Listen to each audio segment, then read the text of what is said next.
So I'm going to talk about just two things today. One of them is diet, and the other is breathing. How simple can that be? So when we come to diet, I recommend that you eat those things that are closest to their natural origin, like vegetables, free range and organic meats. And if you're vegetarian, you can use beans and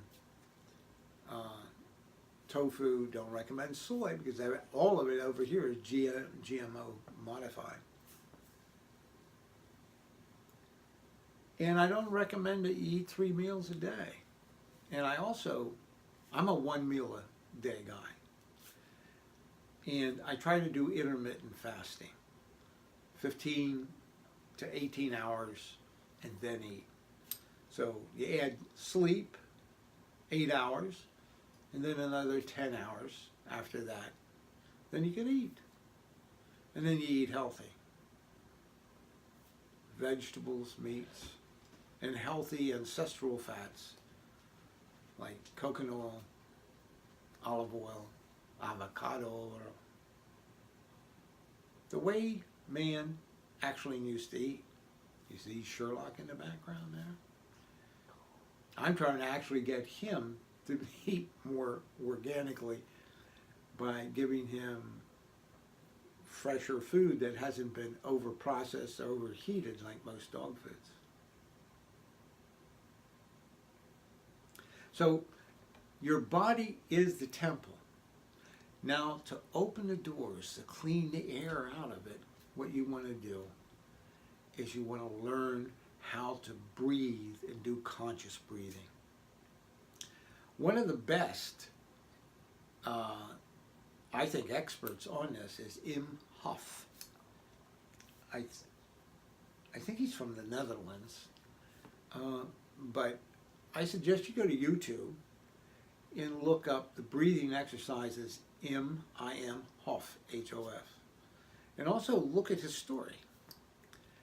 Now, one of the things that intrigues me about it is that I'm doing his breathing exercises, and I have been doing hypothermic therapy, such as cold showers every morning and everything, for quite some time.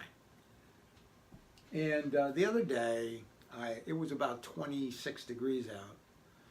I just took my shirt off. I had my leisure sort of karate pants on, and I just took my dog for a walk. I did have a type of shoe on, but it was just those cotton pants, and that's it. And this was after I did those breathing exercises, and it was amazing. I was not cold.